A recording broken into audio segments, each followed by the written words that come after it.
something about the clocks in Jim Henson's Labyrinth that really strike my fancy. And that might sound strange because they're just normal clocks that have an extra hour on them.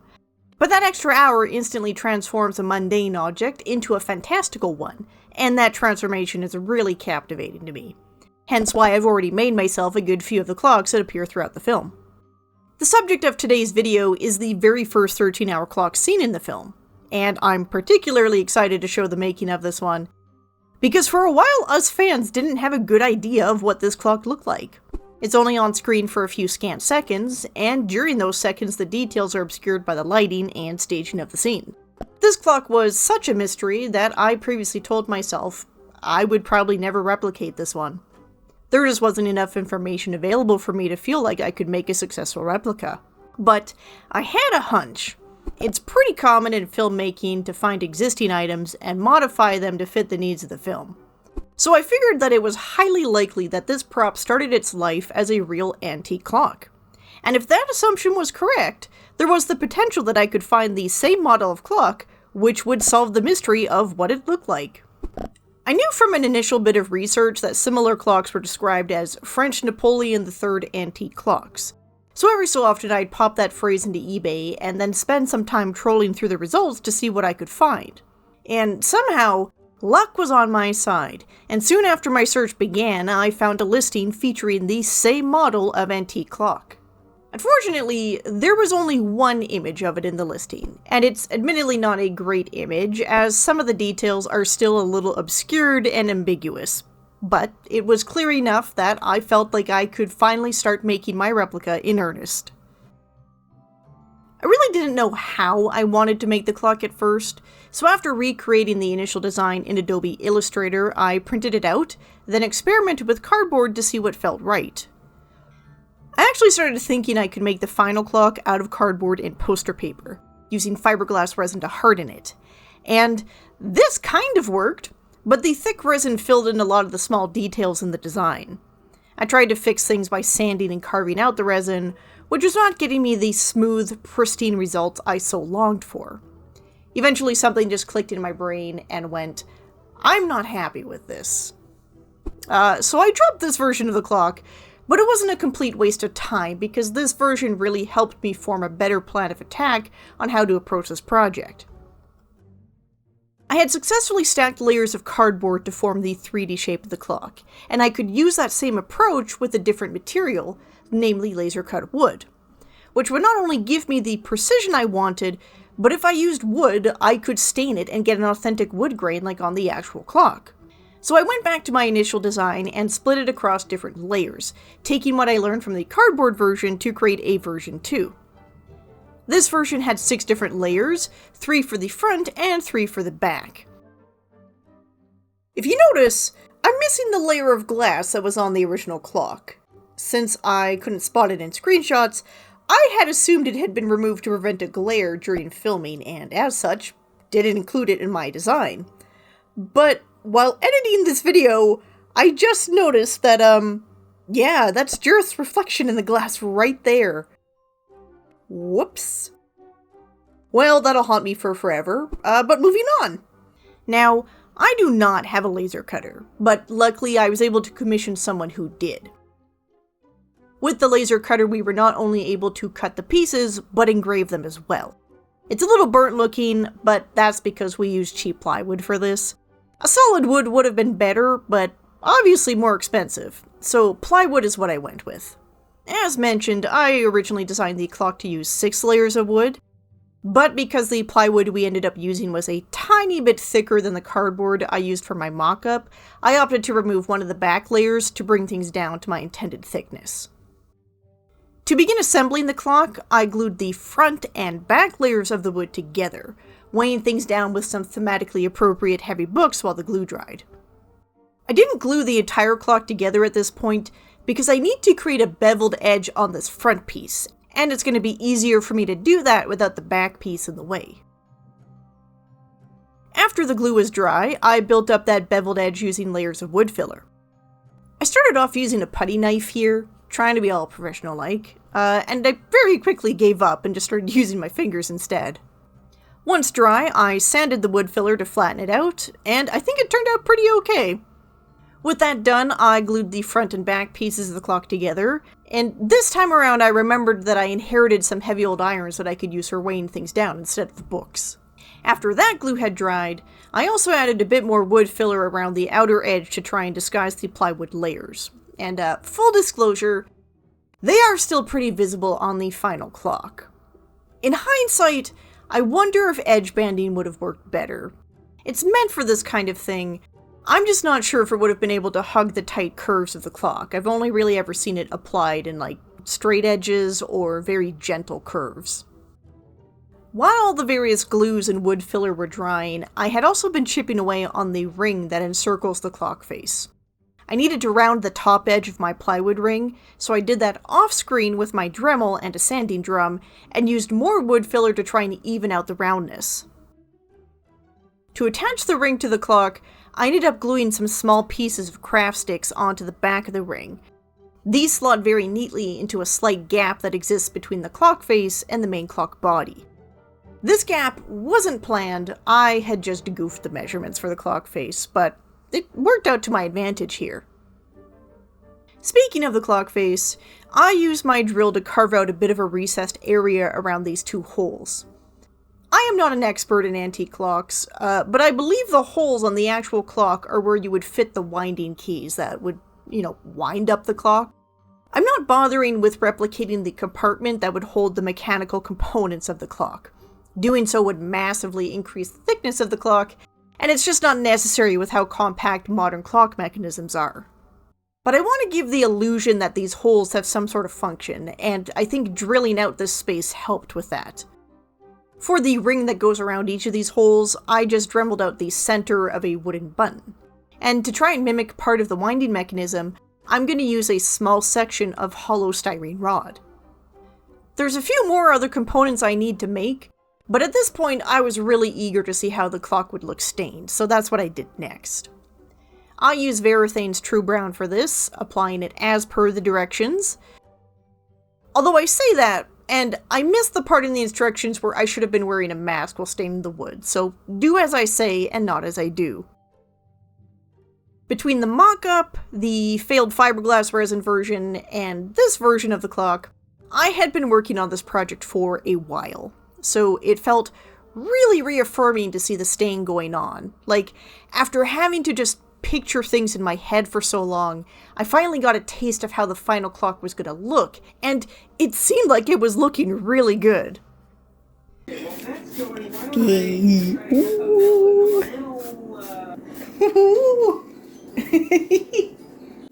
Oh, hell yeah.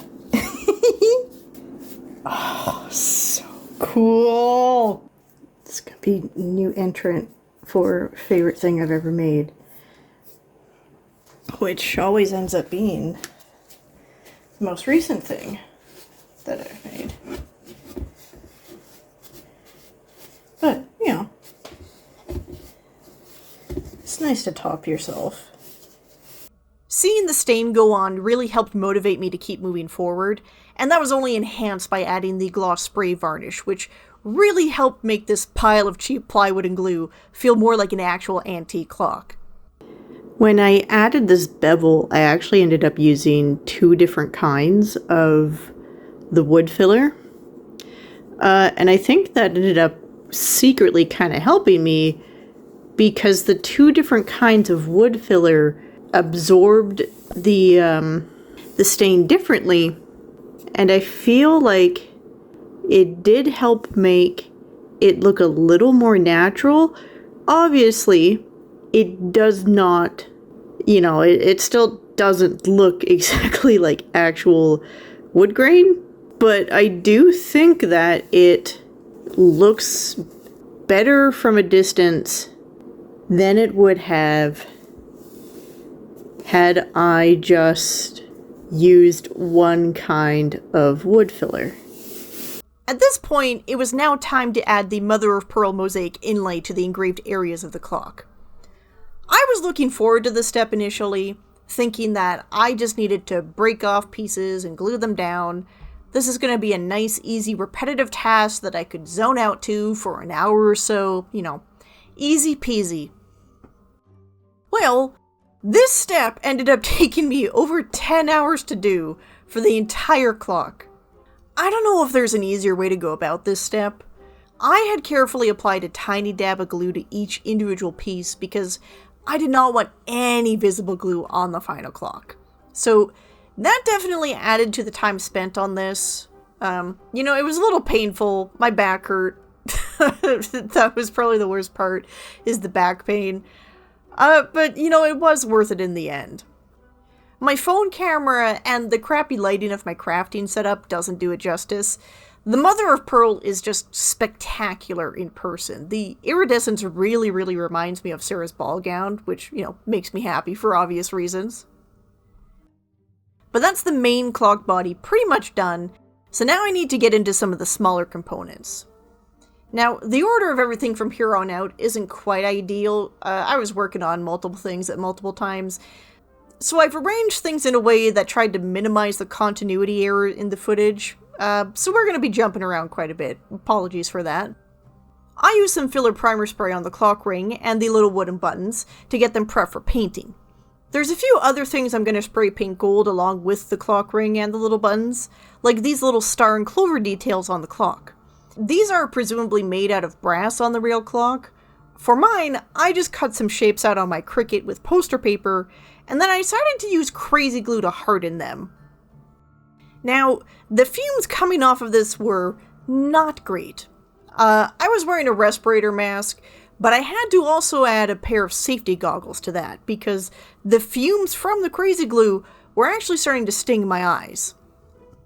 So while this worked okay enough for this small part of the project, I can't say I would recommend it, and shortly I'll be showing an alternative to sealing paper that worked just as well with fewer safety concerns. These stars and clovers also got prepped with a bit of filler primer spray while I started work on the next big hurdle of the project. The clock numbers on the movie clock have a very distinct design around them. I'm not sure what these are actually called, but I took to calling them shields because that's just what the shape reminded me of. The design of the shields on the reference clock are actually quite different than the movie clock, so I did a bit of googling and I found some additional reference images for an authentic antique design that better matched the screen-used clock. I drew up the design once again in Illustrator, splitting it into layers like I did with the layers of the main clock. Then I got my Cricut to cut out the different layers onto some paperboard, and I got to work gluing the layers together to form the 3D shape. I had a friend ask me for tips on designing for these layered shapes, and truthfully, I find that a little hard to nail down because I myself am usually just figuring things out through trial and error. I do find it easier to design them in Illustrator because as a vector-based program, that means every layer can be its own easily movable shape that can be aligned, adjusted, or combined with other shapes. And assigning a specific color to each layer helps me visualize how all these separate layers are coming together. It's definitely easiest to identify what you want to be your topmost layer and work backwards, and when in doubt, just make a mock-up and see what is or isn't working.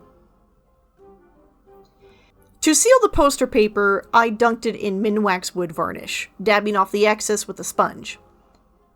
I did about 3 or 4 layers of that, allowing it to dry completely in between each layer. And when it was totally dry, I refined the shape a bit further with some Bondo spot putty and a bit of sanding.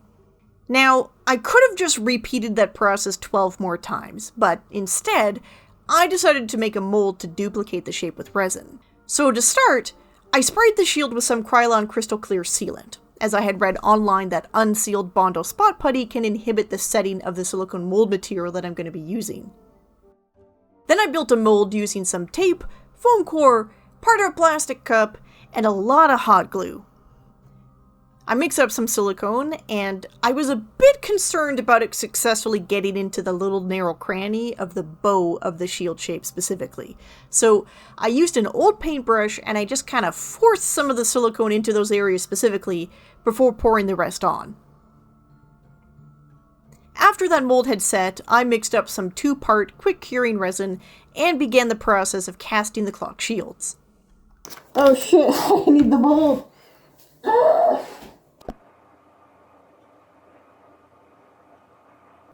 Crap, I got so much resin. Ay.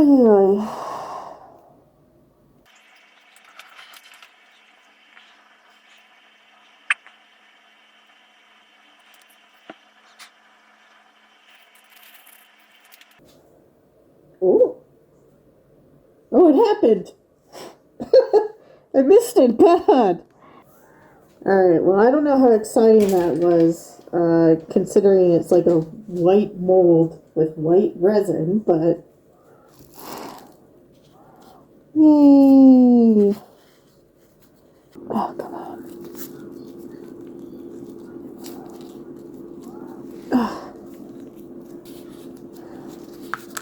Oop.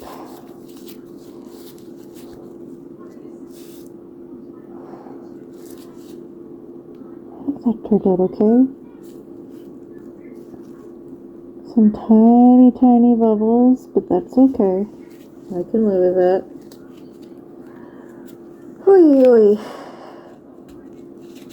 I'm not a big fan of two-part resin, one reason being that it's just a little temperamental. Sometimes it doesn't cure because your ratios were off, or you mixed it incorrectly, and sometimes you end up with pieces that just have a ton of bubbles.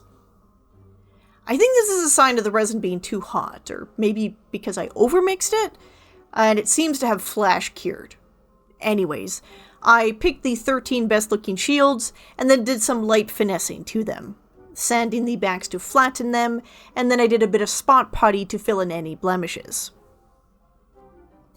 Afterwards, I primed them with some of my filler primer spray, and with that, it was finally time to spray paint everything gold. And, that includes the clock ring and those other pieces. You'll see them all shortly, I just didn't get great footage of them immediately after all the spray painting was done.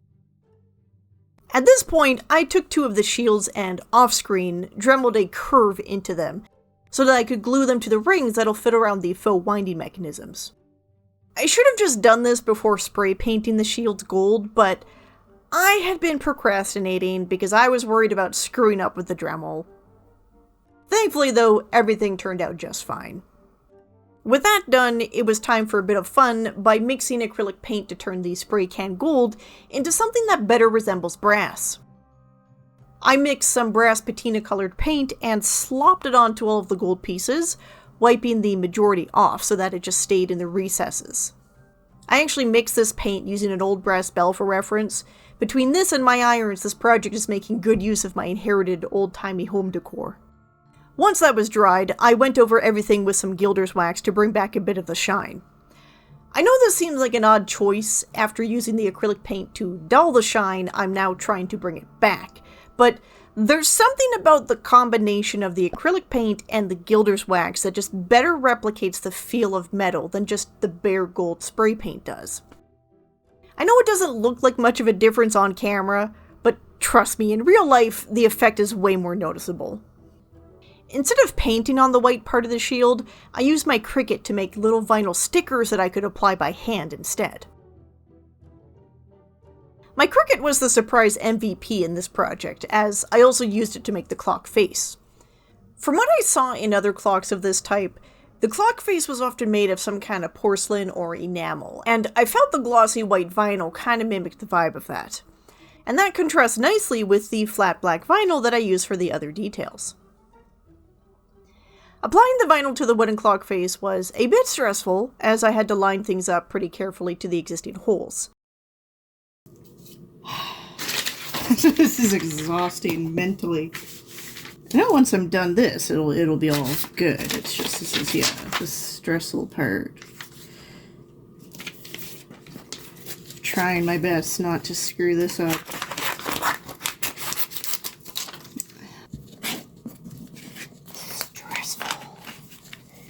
The problem is I know that my holes, because I drilled these out myself, they're not going to be perfect. Yeah, no, these are not quite lining up. Crappo.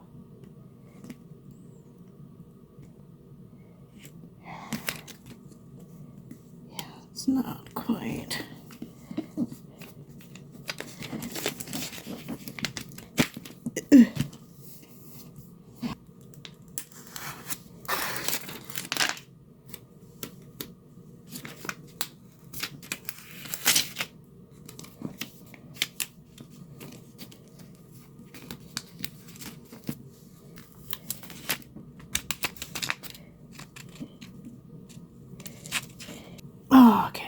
glasses off. I can't see.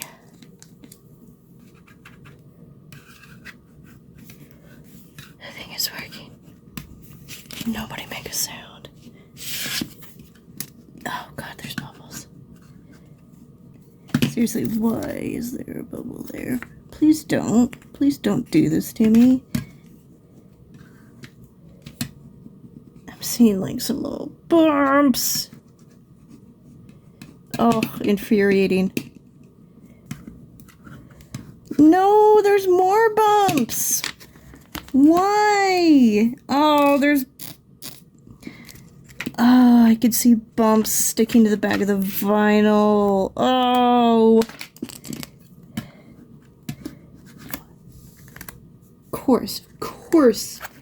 There's a hair.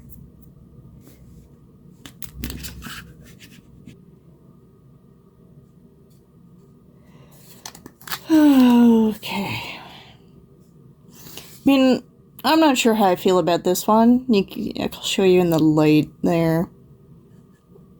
Yeah, so... I mean, the method works. The tricky thing... In my effort to get the vinyl on, I introduced debris that clung to the back of the vinyl. So yeah, there's definitely lumps and bumps. And I don't know how I feel about that. Because I definitely don't like it. But part of me is in my head is just like, are you even going to be able to do a better job the next time? And I'm not sure. I mean, that's a clock face, so... The good news is, if I do this again, I'm not going to have to film the second time, because it's going to be the exact same process. I'm just going to do it better. But, I mean... We'll see. We'll see. You'll see pretty quick in the video if I do end up redoing this. I did indeed redo the clock face off camera. There's still a couple small bubbles in the vinyl, but definitely a lot fewer than my first attempt. To finish off the clock face, I painted the inside of the winding key spots with some black paint, and then I added a bit of sticky back black velvet. This is all to try and create the illusion that these holes go on way deeper than they actually do, with the velvet absorbing light and creating more of a shadow. Then I glued these styrene rods in place, which, as you can see, had also been spray painted gold and given that whole acrylic paint and gilder's wax treatment. Since the vinyl was pretty smooth, and smooth things tend to not take glue well, I gently sanded small sections of the vinyl before gluing on the shields one by one, using a slow-drying glue, so I had plenty of time to adjust the angle and spacing of the shields. And then when that had dried, I used my Cricut one last time to cut out the numbers of the clock and applied them to each of the shields. I left this part until now because the numbers on the clock don't follow the orientation of the shield shapes. Instead, they all go straight up and down according to the main clock body, and I figured it'd be easier to align them all vertically when they were glued in place on the final clock. I think I should have made my numbers a tiny bit bigger, but I was concerned about making them too big and them not fitting within the white space of the shields. I glued the stars and clovers in their respective places, sanded the area where the clock face would be glued, and then secured that and the clock ring in place. And right as I was about to install the clock mechanism, I realized I had this funny little bald spot on the back of my clock. Remember how I moved one of the back layers of the clock? Well, this is the unintended result of that decision. Luckily, this was easily solved using some wood veneer from my craft stash, stained and varnished to match the rest of the wood, and glued in place. Attempt number 2 to install the clock mechanism, and it doesn't fit, because the attached plastic hanger juts out just enough that it's rubbing against the edge of this recessed area. So I sawed the plastic hanger off, then used this bracket that came with a different clock kit instead. Another quick modification I did to the clock kit was to pry off the second hand, since the real clock doesn't have one. I assume that seconds hadn't been yet invented in the 19th century, and nothing anyone can tell me will convince me otherwise. With the clock mechanism successfully installed, this clock was fully functional and, more importantly, ready for its glamour shots. Now, I am particularly proud of the results of this photoshoot, so at the risk of making a long and boring video even longer and more boring, I'm going to hand things over to Past Me to take y'all through the little scene I set up for this shoot. So this is my photography setup for this particular prop photo shoot. So I've got this giant white screen as the backdrop here. I believe this is called a scrim. Not 100%, but, you know, just a white backdrop that I can bounce light off of. So I've got two big lights here. So one is more yellow, one's more of an orange, just with colored gels, just to try and mimic the sunrise that you can see in the scene where this clock appears in Labyrinth. For the branches, I just went to Michael's and just tried to get a bunch of bare branches. And I was like pretty lucky, actually. I didn't know that they would have like branches of this size. So I was pretty happy to see these. I'm hoping that I could use these again in a future photo shoot because I do like them. And they are pretty convincing on camera. It's just that they take up a lot of space. So I'm going to have to try and find somewhere in my already overloaded craft hoard to file these suckers away. And I just kind of used whatever I had on hand just to try and keep everything steady on set. And yeah, you could see there's also glitter involved. In Labyrinth, basically every single set is just hosed down with glitter. And, you know, had to try and replicate that. I always go for max accuracy, which I kind of regret here because, yes, there is glitter everywhere. I'm going to have to give things a good vacuum. And I'm not sure. I'm unconvinced. It's very subtle in the photos so far, so I'm not entirely convinced that it was worth the trouble. But oh well, at least, you know, I tried. This is just one of those cardboard cat scratchers. I use this in my Jareth statue video to hold the painted pieces as they were drying. And it worked out great for this as well, because I could just stab the branches into the cardboard, and then, like, this is fully mobile. So if I needed to adjust the placement of this group of twigs, it was super easy to do that while I was taking photos. Another couple lights here. And the clock itself, it's on its own little stand so that I could take photos of it separately. Because these branches in the clock, they are not in scale together. You know, if you look at the ones in the movie, they are a thicker tree branch. So I wanted to replicate that as best as I could, so I'm opting to photograph the scene and the prop separately, and then I'm going to merge them in Photoshop together, and that'll give me a bit more control to play around with the placement of the clock, and its size relative to the branches. So, yeah, there's going to need to be a bit of editing involved to make a convincing scene, but I think it's going to work out. And yeah, I mean, like, that alone, like, that looks pretty good, I think.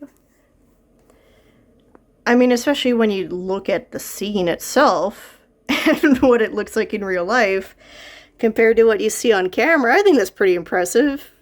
And I'll Photoshop the wrinkles out after. Maybe put in, like, some clouds or something in the background. I need to go take a photo of some clouds. But this is the magic of photography and having interesting lighting. It all comes together to very convincingly set a scene. And I don't know, it's just kind of fun. It's fun to see the final photo and know that it was all taken on my my living room table here. Not only did I take pictures of clouds to use for the background, but I had the great idea to merge that photo with a screenshot from the movie and Photoshop that into the background of my pictures. But I think I've delayed things long enough. Here are the final glamour shots for my clock replica. He's there. He's there. In my castle. He's in my castle. He's in my castle. Do you still want to look for him? Is that the castle beyond the Goblin City? Turn back, Sarah. Turn back before it's too late. I can't. Don't you understand that I can't? What a pity. What a pity. It doesn't look that far. It's further than you think. Time is short.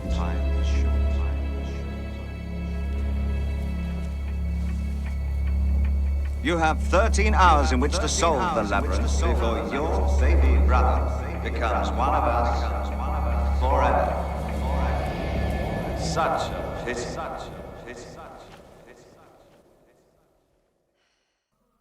I had a lot of fun putting together the glamour shots this time around.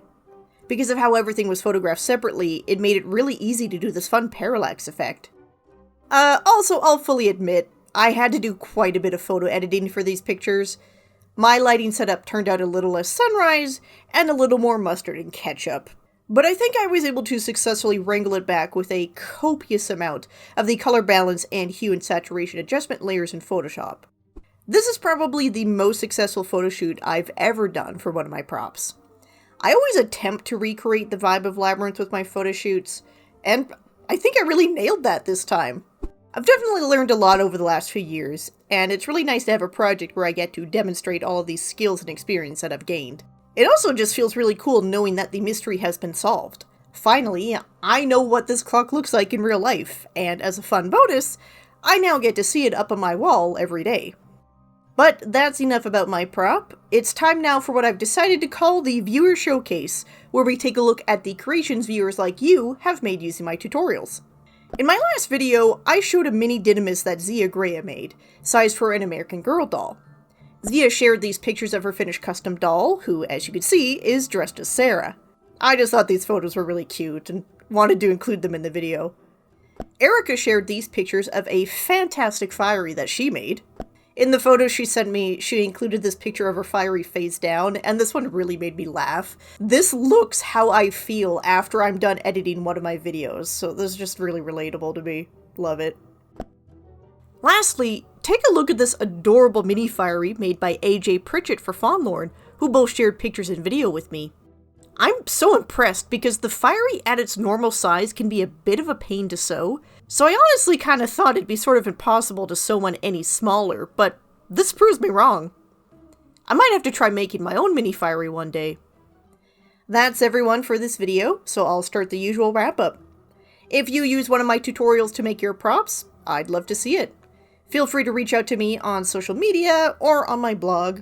And yeah, thank y'all for tuning in for this one. I'll see you in the next video.